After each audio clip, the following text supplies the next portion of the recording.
Dengan informasi, polisi bongkar sindikat pencurian kendaraan bermotor lintas kabupaten di Sulawesi Selatan.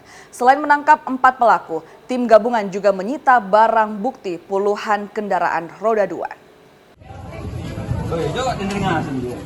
Pengungkapan sindikat curanmor lintas kabupaten di Sulsel dilakukan tim Resmo Polda Sulawesi Selatan, Polres Bantaeng, dan Polres Bulukumba.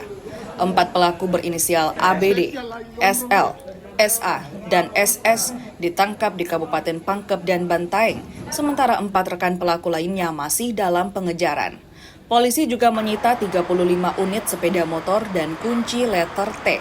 27 motor diamankan Polres Bantaeng dan 9 unit Polres Bulukumba.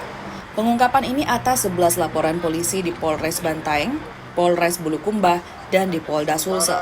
Pelaku beraksi saat malam hari dengan memanfaatkan situasi sepi. Sebagian pelaku merupakan residivis dengan kasus yang sama. Sepeda motor hasil curian dijual dengan harga 2 juta hingga 3 juta rupiah.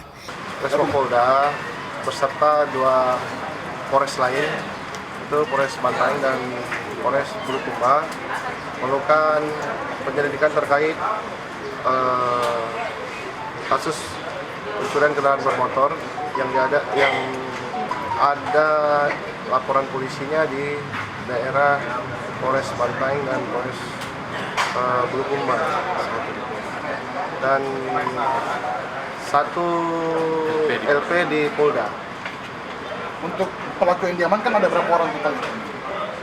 Pelaku yang diamankan untuk sementara kami amankan 4 orang pelaku kasus pencurian kendaraan bermotor ini, dan rekannya 4 lagi masih DPO, masih dalam pengejaran.